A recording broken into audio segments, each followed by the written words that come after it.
Oke, baik. Untuk pekan ini kita akan bahas tentang perencanaan postmodern gitu ya. Jadi pekan lalu itu kita lakukan secara sinkron dan materinya adalah perencanaan modern. Jadi saya harap teman-teman bisa mengambil inti atau substansi dari pembahasan pekan lalu. Sebelum saya lanjut ke perencanaan postmodern, ada yang mau ditanyakan dulu mungkin terkait materi pekan lalu? Baik, kalau tidak ada mungkin bisa kita lanjutkan. Jadi sebagai review, perencanaan modern itu adalah ketika proses perencanaan yang dilakukan itu sudah mulai terstruktur, sudah mulai ada tujuan-tujuan yang ingin dicapai, termasuk cara-cara mencapainya. Untuk perencanaan klasik itu lebih ingin aja ya, lebih ke tanpa perencanaan, yang penting estetik. Nah, untuk perencanaan postmodern, kita harus pertama pelajari dulu atau cari tahu dulu paradigmanya atau pola pikir dari postmodern. Jadi postmodern sendiri dipandang sebagai cara yang beragam untuk menunjukkan penyelesaian masalah modern. Jadi masalah yang muncul akibat perencanaan modern itu dipandang dapat diselesaikan dengan postmodern. Jadi postmodern itu adalah upaya untuk mengatasi penurunan, kemunduran, dan kegagalan dari modernisme. Jadi postmodern dianggap sebagai perlawanan budaya. Jadi di perencanaan modern itu, kalau teman-teman mungkin perhatikan di materi pekan lalu ya, mereka itu punya semacam gaya tersendiri, arahan tersendiri, di mana biasanya itu seragam. Kita ambillah contoh kota tamannya Ebenezer Howard.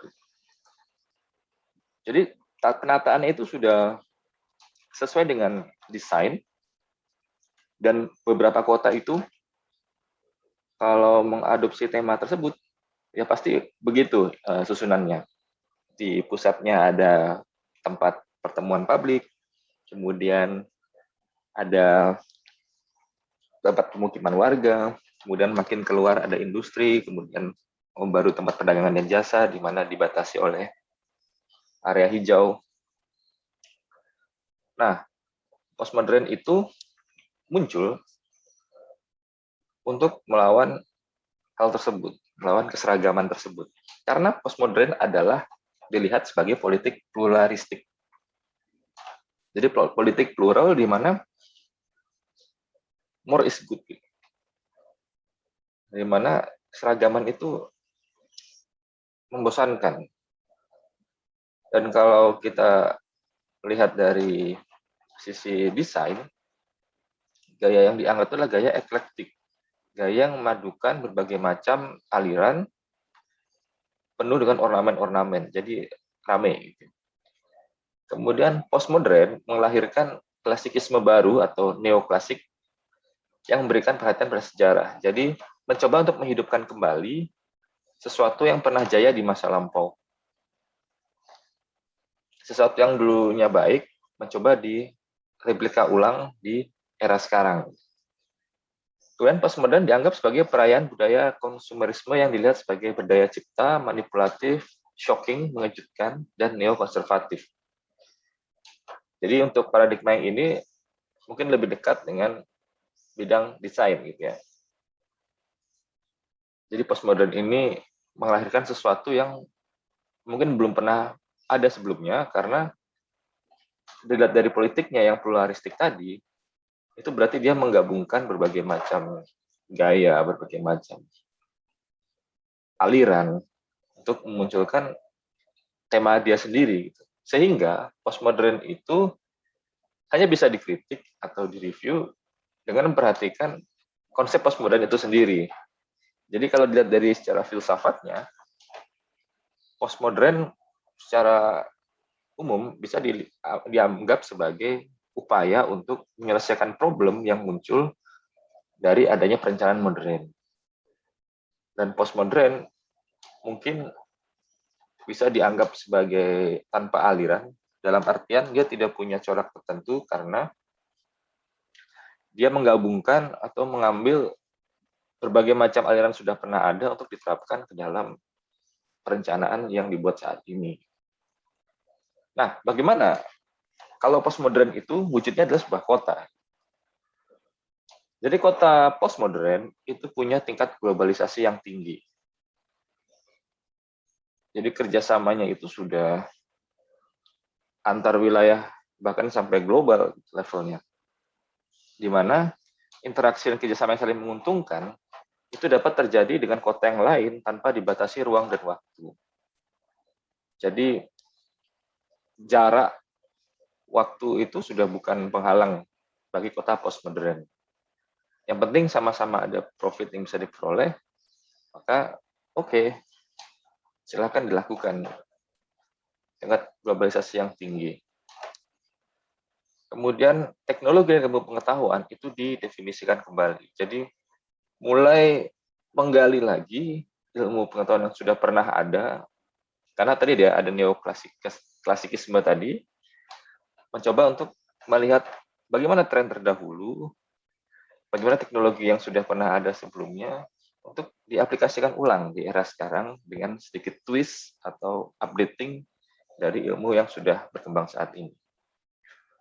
Kemudian di era modernisasi, banyak kelompok-kelompok yang termarginalkan dan ide-ide baru itu tidak diakui karena seperti yang saya sampaikan sebelumnya, di perencanaan modern itu mereka lebih terkonsep, ya, lebih seragam misalnya. Ketika ada sesuatu yang berbeda, maka akan sulit untuk diaplikasikan karena tidak sesuai dengan kelaziman saat itu. Dan kelompok-kelompok yang termarginalkan itu di era postmodern itu sudah mulai diakui eksistensinya. Jadi kota postmodern itu adalah kota untuk semua, pluralistiknya jalan. Apakah Anda pekerja seni, apakah Anda pekerja kantoran, apakah Anda seorang anak-anak, apakah Anda masyarakat dewasa, itu harus terakomodasi kebutuhannya di kota yang memang ingin dianggap kota postmodern. Karena masyarakat menghargai nilai-nilai pluralitas. Jadi kota itu kan, kalau kita kembali ke pertemuan beberapa waktu yang lalu terkait perkembangan kota, salah satu ciri dari kota itu kan sudah heterogen ya. Masyarakat itu sudah heterogen dan masyarakat itu tentu harus menghargai nilai-nilai heterogen itu. Keberagaman itu sudah lazim gitu. Jadi tidak perlu bingung, tidak perlu heboh dengan adanya perbedaan-perbedaan. Kemudian teknologi dan ilmu pengetahuan itu sudah berkembang lebih canggih, lebih beragam, dan seakan-akan sudah menjadi sesuatu yang belum pernah terpikirkan sebelumnya. Sekarang kita bisa lihat ya, teknologi itu kan luar biasa sangat majunya. Bahkan mobil dengan tenaga listrik sudah umum gitu ya. Apalagi banyak perusahaan-perusahaan besar yang memang fokusnya ke situ. Bahkan perjalanan keluar angkasa itu sudah bukan cerita fiksi lagi. Dan kita nggak tahu nanti next ke depan perkembangannya bakal seperti apa. Jadi inilah yang pengaruhi atau inilah akibat dari kota yang terpengaruh oleh konsep postmodern. Jadi kota untuk semua gitu ya. Secara kalau kita bisa ambil sebuah istilah, kota postmodern adalah kota untuk semua, kota yang menghargai nilai-nilai kebersamaan, keberagaman, pluralitas. Kemudian transisi ideologis dari modern ke postmodern, yang pertama dari pakar sentris ke partisipasi publik. Karena menghargai keberagaman tadi, maka yang awalnya kota itu didesain oleh pakar, oleh kalau di pertemuan lalu oleh Ebenezer Howard misalnya, atau Patrick Gates, sekarang publik itu bisa berpartisipasi dalam pembangunan kotanya. Semua bisa bersuara untuk menyuarakan kebutuhannya. Kemudian kebaruan ke penghargaan sejarah. Jadi inovasi memang perlu, tapi tidak selalu kita mencari sesuatu yang baru. Tapi kita bisa melihat ke sejarah, sesuatu yang sudah pernah terjadi dan berhasil, bisa direplikasi atau diadaptasi untuk menangani masalah di saat ini. Makanya postmodern tadi disebut sebagai neoklasikisme. Kemudian kota di era modern atau ideologis di era modern itu lebih menekankan fungsionalisme dan efisiensi. Jadi fungsi sebuah kota secara general, secara umum, sehingga efisien, lebih, tapi tidak mempertimbangkan orang yang tinggal di dalamnya. Lebih ke desain, lebih ke bentuk, supaya dia bisa melayani masyarakatnya, tapi tidak melihat dari perspektif manusia. Sehingga transisinya adalah, skalanya adalah manusia, human scale. Lebih humanis, lebih ramah manusia, kemudian menghargai keunikan. Setiap individu itu punya perbedaan masing-masing, punya karakter masing-masing, dan itu perlu untuk diakomodir dalam perencanaan. Makanya ada partisipasi publik. Kemudian bagaimana sih perencanaan yang berskala manusia atau humanis itu? Nah, nanti kita bahas di belakang. Kemudian zona fungsional terpisah menjadi zona mixed use. Jadi sudah bukan eranya lagi keseragaman ya, jadi sebuah zona itu khusus untuk A, sebuah zona lain untuk B. Tapi sekarang eranya adalah era mixed use. Semua bisa beraktivitas di satu lokasi atau zona yang sama. Sehingga kalau dari sisi transportasi sih tidak perlu keliling-keliling jauh-jauh untuk beraktivitas gitu ya. Tapi di satu zona itu membaurlah semua manusia dengan segala aktivitasnya, dengan segala tujuannya masing-masing dari segala usia. Dan ini sangat sesuai ya dengan paradigma postmodern yang sebelumnya sudah kita bahas, pluralistik, menghargai perbedaan. Kemudian secara umum kalau kita bisa simpulkan, postmodern urbanisme atau perkotaan yang postmodern itu perkotaan yang menerapkan perencanaan partisipatif. Kemudian sebuah kota yang menjadi upaya pencarian identitas urban atau keunikan budaya di sana. Jadi dia melihat potensi atau karakter dari kota itu sendiri dan itu yang ditonjolkan. Bukan membuat sesuatu yang baru atau mengaburkan keunggulan yang mereka punya. Maka tidak heran kota-kota saat ini punya ciri khas tersendiri, ciri khas masing-masing. Kemudian penghargaan terhadap ruang bersejarah. Jadi tidak melulu menjadi sesuatu yang baru, tidak selalu membuat dari nol, gitu ya, tapi sesuatu yang sudah pernah berhasil, tidak ada salahnya untuk diadaptasi ulang.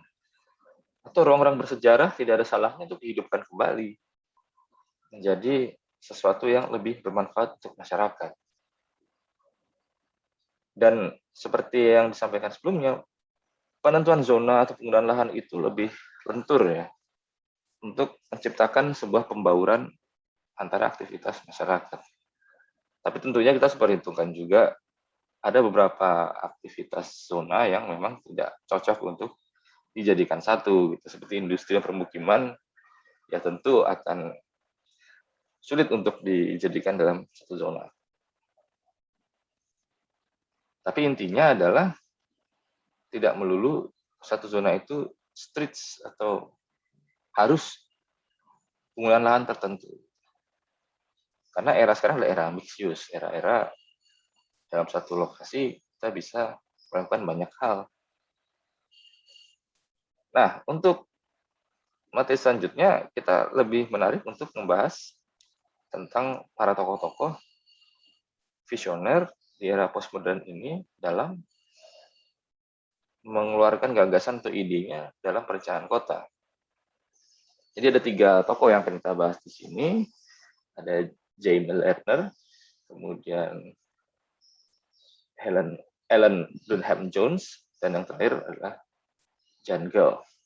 Nah, pertama kita buka oleh James Jaime Lerner. Dia seorang arsitek dan perencana kota asal Brazil. Dan kebetulan juga beliau terpilih menjadi wali kota di kota Curitiba di Brazil. Jadi konsep gagasan dia adalah kota itu adalah solusi bagi perubahan iklim, bukan dipandang sebagai masalah. Jadi postmodern itu bicara soal solusi yang timbul akibat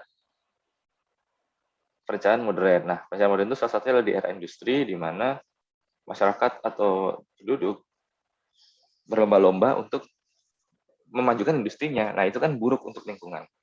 Sehingga kota itu dipandang sebagai penyebab perubahan iklim.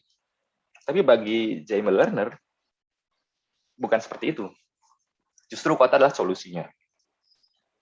Kemudian, kota yang dia desain, itu adalah kota yang berbasis komunitas hijau, dengan pembiayaan yang rendah. Maksudnya apa? Berarti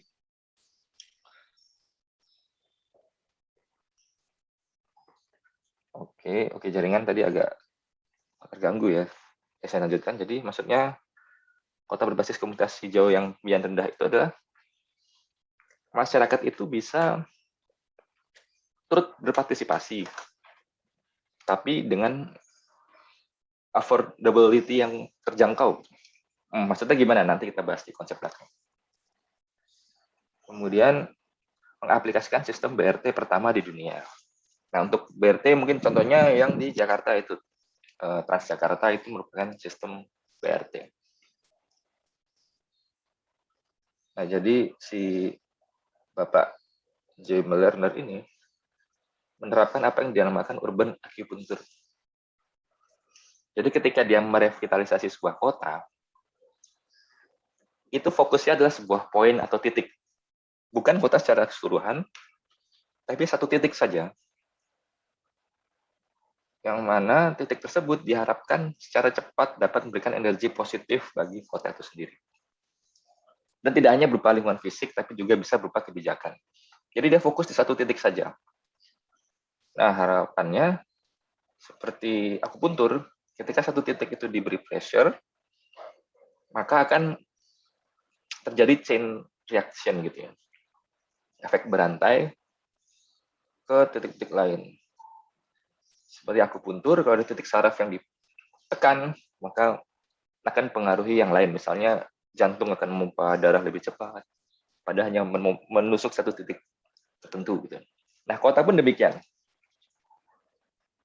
Bagi Jaime Lerner, dengan dia memfokuskan pada satu poin di satu titik pada sebuah kota, maka dia bisa memberikan energi positif bagi kota tersebut. Misalnya apa? Misalnya, ketika sebuah kawasan kumuh dia kelola dengan baik, direvitalisasi dengan baik menjadi kawasan layak huni, maka harapannya daerah sekitarnya pun akan merasakan dampak positifnya. Pertama, apakah memang masyarakatnya setelah hidup di lingkungan yang lebih nyaman, punya semangat hidup yang lebih baik, sehingga bekerja jadi lebih giat, semangat, maka kesejahteraan akan meningkat, dan akan terjadi efek berantai ke daerah sekitarnya. Harga tanah sekitarnya akan meningkat misalnya, kemudian bermunculan fasilitas-fasilitas, dan terusnya hanya berawal dari misalnya penataan lokasi yang dianggap tidak layak huni awalnya, yaitu urban acupuncture. Kemudian Jaime Lerner itu sangat fokus pada area pejalan kaki. Jadi pada Rua 15 de Novembro, jadi ini bahasa Brasilnya, jadi bahasa kalau di Indonesia kan itu jalan 15 November. Jadi jalan 15 November ini adalah jalan arteri di pusat kota Curitiba. Mobil lalu lalang di sana. Tapi oleh Jaime Lerner ditutup dan diubah menjadi jalur pejalan kaki. Bayangkan jalan arteri dijadikan area pejalan kaki. Dengan panjang sejauh 15 blok, awalnya daerah tersebut tidak populer. Karena ya cuma jalan arteri dilewati kendaraan, tapi setelah diubah menjadi area pejalan kaki, muncullah kegiatan bisnis lokal di sana dan menjadi pusat pertemuan warga kota. Jadi area publiknya itu di Rua 15 de Novembro itu. Jadi kita bisa berjalan di sana sambil menikmati lingkungan. Kemudian bis rapid transit. Jadi oleh Jamie Lerner pada tahun 1974 dia mencetuskan ide ini karena melihat kalau mau membangun transportasi berbasis rel itu kan mahal. Kemudian dia melihat apa yang dia punya. Nah, terbersihlah ide untuk memadukan fleksibilitas bus. Jadi bus itu kan bisa bergerak kemana-mana ya. Yang penting ada jalannya, dia bisa gerak. Beda dengan rel yang hanya bisa di atas relnya. Tapi efisiensi kereta bisa mengangkut penumpang dalam jumlah besar, dalam volume yang lebih kecil. Maka muncullah sistem bis seperti ini, bis gandeng seperti ini, tapi punya jalur sendiri yang steril dari kendaraan lain. Nah itu kan sangat Transjakarta sekali ya konsep ini. Kemudian dibuatlah sistem hierarki dengan 11 tipe bus di sana. Kemudian bus cepat beroperasi pada 5 jalur arteri utama. Kemudian sistem jalannya, karena kota Curitiba itu modelnya adalah kota linear, maka dia memaksimalkan aksesibilitas lokal. Maksudnya adalah akses-akses ke area lokal itu dimaksimalkan dengan membuat banyak sistem jalan, dengan menciptakan area-area pejalan kaki. Kemudian membentuk tipe jalan yang sangat mendukung sistem kota linearnya. Mereka sebutnya adalah trinary road system. Kemudian tipe jalannya ada rute ekspres, rute pengumpan, rute antar distrik, dan rute langsung. Nah, kalau kita petakan seperti ini. Jadi di kota Curitiba itu, sistem transportasinya adalah beberapa kota dibagi menjadi beberapa zona atau distrik. Pusat kota, kemudian suburban, di mana setiap zona itu terhubung oleh jalur ekspres, jalur BRT yang tadi. Kemudian di ujung-ujung zona, di luar zona pusat kota, itu terhubung dengan feeder lokal, pengumpan. Supaya bisa naik zona bus utama atau angkutan umum utama, bis BRT tadi di setiap zona ini. Jadi ada terminal utamanya lah gitu ya. Kemudian zona direct, zona yang langsung berhubungan antar zona. Kemudian zona interdistrik, nah ini jalur lingkar luar ya, jadi dia menghubungkan antar distrik tapi tidak direct. Jadi pasti ada pertimbangan zona-zona mana yang perlu akses langsung, akses direct, dan zona-zona mana yang bisa diakses secara outer ya, secara luar, outer link road. Kita bisa lihat seperti ini. Nah, dengan sistem transportasi atau tipe jalan yang seperti ini, maka kota Curitiba bisa melayani kebutuhan perjalanan masyarakatnya dengan baik. Kemudian kota tersebut punya trinary system namanya. Karena dia linear, maka bentuk jalannya itu seperti ini. Jadi di arteri pusat itu terbagi menjadi 3 lajur dan hanya satu arah gitu ya. Hanya bis yang punya jalur 2 arah. Selebihnya itu satu arah. Jadi masuk kota dan keluarnya itu harus mengelilingi jalan, Kita bisa lihat di ilustrasi seperti ini. Di sebelah kanan itu hanya ke atas, di sebelah kiri itu hanya ke bawah. Tapi bis itu bisa ke atas dan ke bawah. Atau bisa keluar masuk gitu ya. Ini jalur masuk, ini jalur keluar.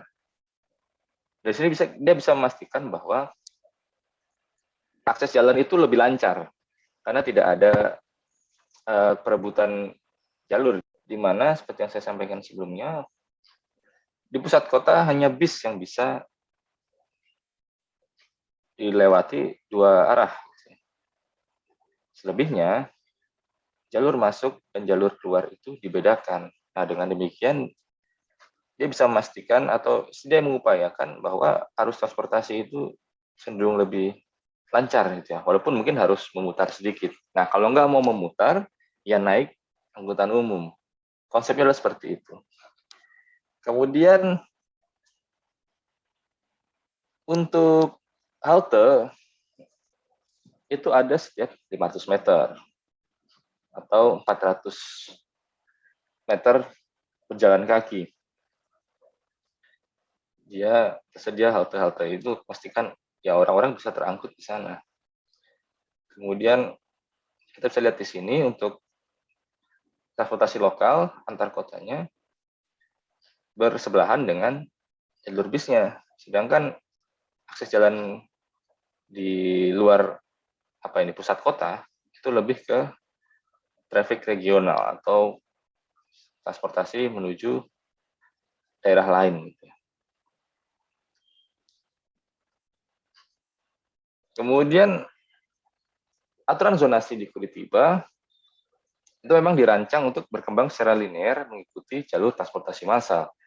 Jadi untuk transportasi massal BRT yang utama dengan penumpang lebih besar, maka dibangunlah permukiman-permukiman bertingkat, apartemen di sana dan sebagainya. Nah, semakin di luar jalur transportasi utama atau transportasi umumnya hanya berupa feeder, maka tempat tinggal permukiman-permukiman yang dibangun itu ya menyesuaikan hanya untuk rumah tangga atau hanya 2 lantai, 3 dan sebagainya. Jadi kepadatannya itu dibuat mengikuti transportasi umum apa yang beroperasi di sana. Ini untuk memastikan masyarakat bisa terlayani dengan baik.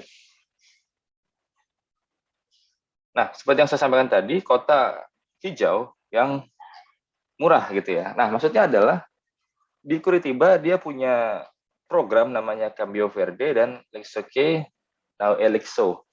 Jadi Cambio Verde ini adalah green exchange bahasa Inggrisnya atau pertukaran hijau, di mana masyarakat itu diajak untuk memilah kaca, plastik, dan kertas, dan 3 kali sehari itu diangkut.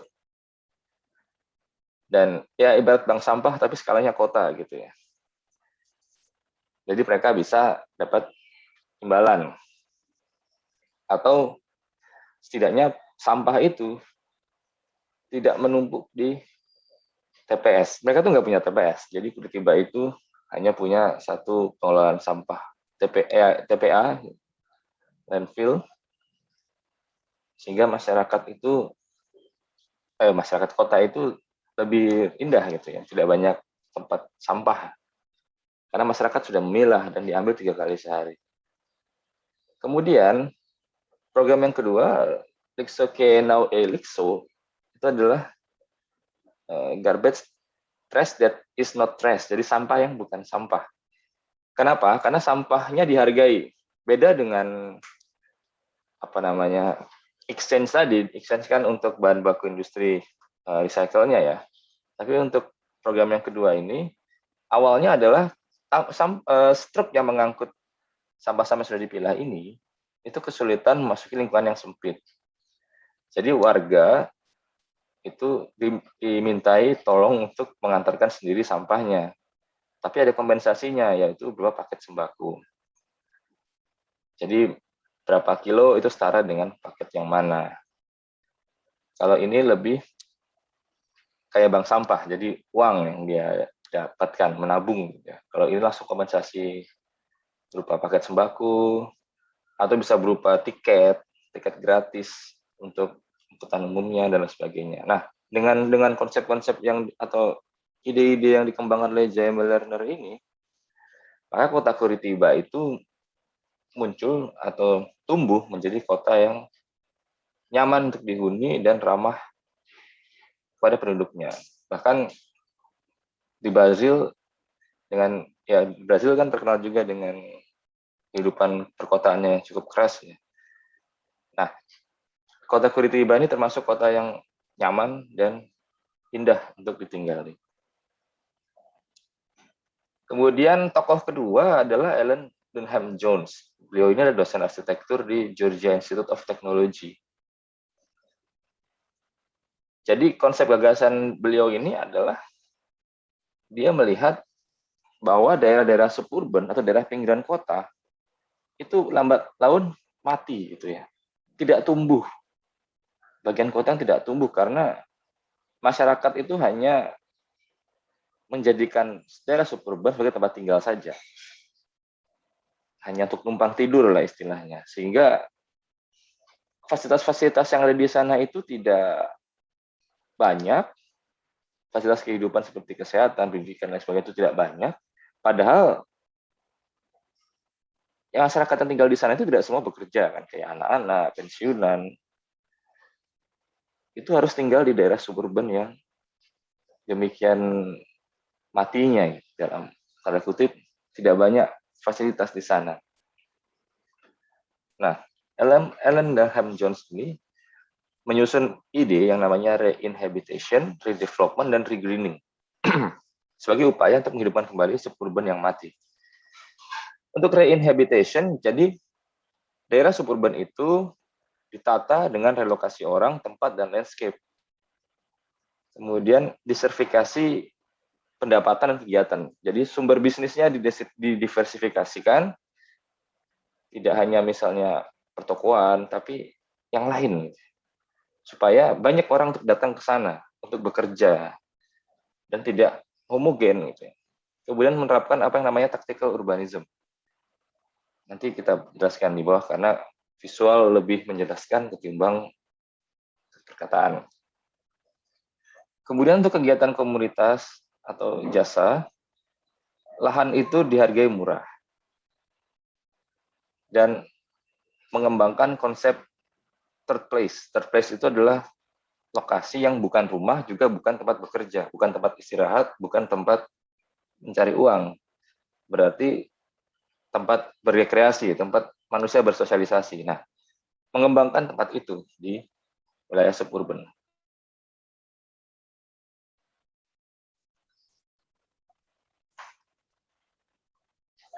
Nah, ini adalah contoh tactical urbanism yang dikembangkan oleh Ellen Graham Jones di daerah suburban.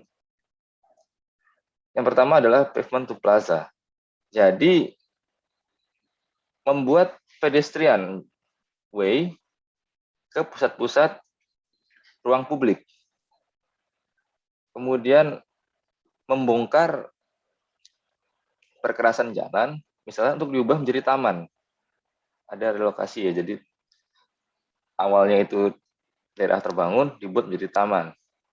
Kemudian parklet, taman-taman kecil gitu ya, tempat-tempat beristirahat di pinggir-pinggir jalan, tapi ada hijau-hijaunya, seperti mungkin tempat duduk di mall dengan ornamen-ornamen tanamannya.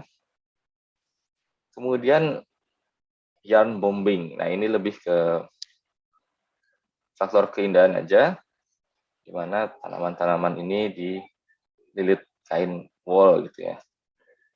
Kalau di kita mungkin dicat gitu ya, warna putih, warna kuning. Kemudian walk poster, jadi ada informasi menuju ke lokasi tertentu, sekitar 18 menit ke Glenwood South, sekitar 7 menit ke Relight City Cemetery. Kemudian guerrilla grafting. Nah, grafting itu stack gitu ya, cangkok. Jadi masyarakat didorong untuk menghidupkan vegetasi-vegetasi di lingkungan mereka. Nah, ini tactical urbanism. Hal-hal detail, hal-hal kecil yang dilakukan untuk memperindah lokasi yang sudah ada.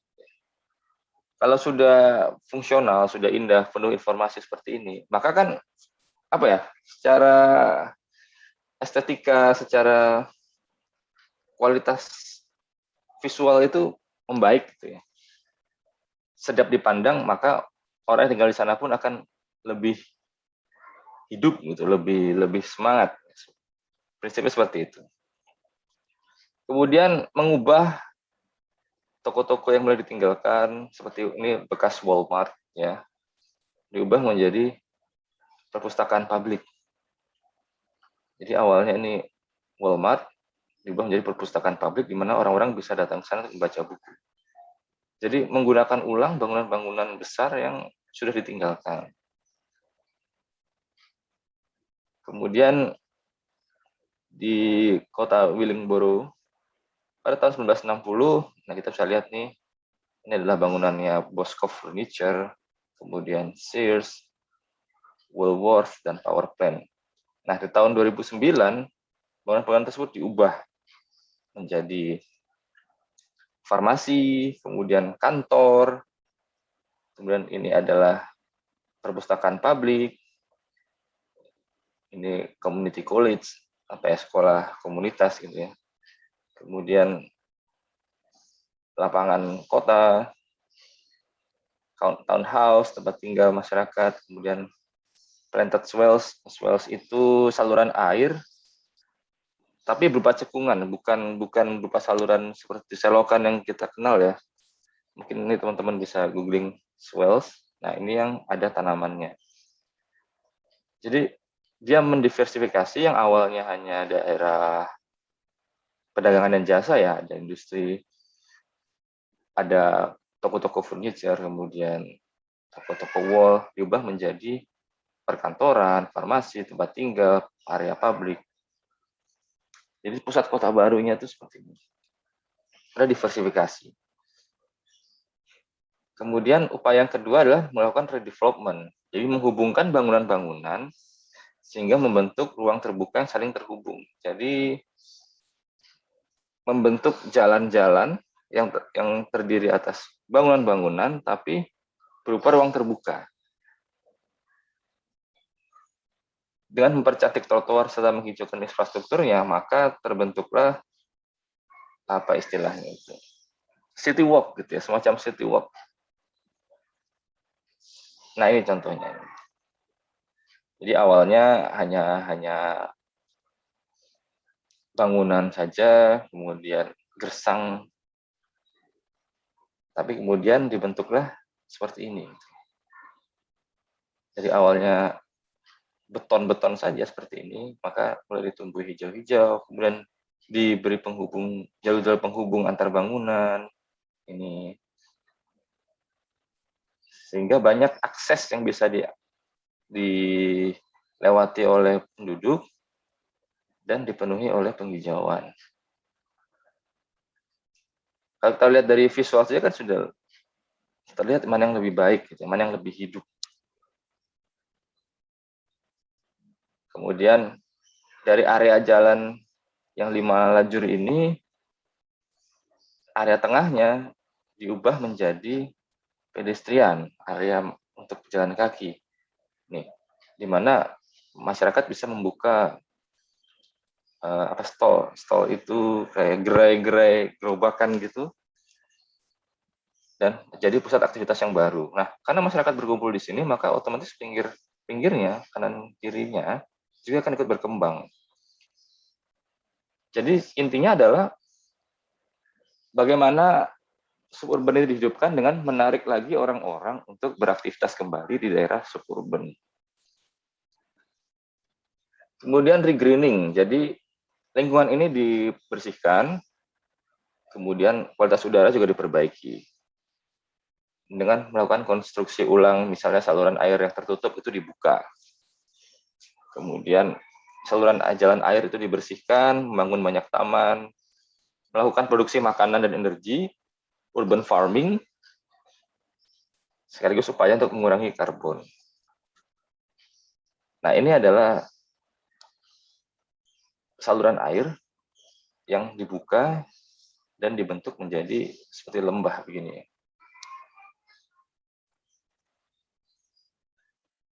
Kemudian membuat lingkungan menjadi lebih hijau.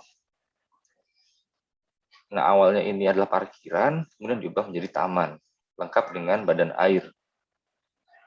Jadi regreening ini tidak hanya vegetasi, tapi juga badan air untuk mencegah banjir, misalnya sekaligus untuk mengairi taman-taman yang dibangun di sekitarnya. Kemudian John Gull. Jadi beliau adalah arsitek dan perancang kota asal Denmark. Konsepnya adalah selama ini dia melihat bahwa kota itu cenderung dibangun untuk mengakomodasi traffic, mengakomodasi lalu lintas mobil. Padahal siapa yang tinggal di sana? Manusia. Jadi kota itu harusnya lebih nyaman, lebih sustainable, dan lebih sehat. Manusialah yang harusnya lebih banyak menempati ruang-ruang kota, jalan-jalan di kota. Jadi beliau itu menunjukkan ilustrasi bahwa memang manusia ini terpinggirkan. Kita bisa lihat untuk jalan aja susah gitu ya, karena sudah mulai dipadati oleh kendaraan. Bagi jungle harusnya yang banyak muncul di sini tuh orang, bukan kendaraan. Maka beliau itu juga menjadi salah satu pelopor pembuatan banyak jalur sepeda di Denmark. Jadi konsep desainnya jungle ini ada istilahnya 5 km/h arsitektur gitu. Di mana tipologinya adalah space-space yang sempit yang hanya bisa dilewati orang, kemudian sinyal-sinyal yang kecil, papan penanda yang kecil, fokus pada detail, ada teres di sini, balkon di sini, tanaman, kemudian people, orang, kemudian daya pandang itu dekat gitu ya. Kalau kita lihat di sini atau 60 km/h arsitektur, kita bisa lihat nih, space-nya lebar, kemana mata memandang tuh jauh, sinyalnya besar-besar, kemudian tidak ada detail, seragam, jalan ya jalan, beton semua, tidak ada orang, hanya kendaraan. Nah, jungle ini tidak melihat kota secara makro, tapi kota secara mikro. Kalau kita lihat desain-desain kotanya jungle, kita bisa lihat, bukan jungle, tapi yang pernah muncul di Denmark. Pada tahun 1905, daerah perumahan di Denmark ini, kalau dilihat secara skala kota, itu sangat monoton ya. Ini blok-blok begini. Tapi ketika dilihat dari sudut pandangnya manusia, ketika kita masuk ke dalamnya, ternyata lingkungannya asri, tenang, bahkan orang tua dan anak-anak bisa beraktivitas di sana. Jadi dari perspektif manusia, lingkungan tersebut ternyata sangat-sangat appealing, menarik bagi dirinya. Beda ketika dilihat secara skala kota. Jadi kota itu tidak harus indah untuk dipandang dari denah rencana, tapi bagi jungle harusnya kota itu indah ketika experience kita sebagai manusia memang mengatakan itu baik ketika kita masuk ke sana.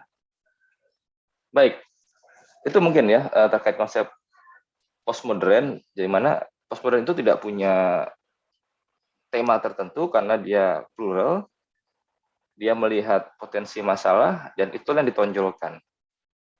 Intinya adalah bagaimana sebuah kota itu bisa mengatasi masalah-masalah timbul ketika era perencanaan modern itu muncul, seperti misalnya degradasi kualitas lingkungan, kemudian sustainable sebuah wilayah atau area.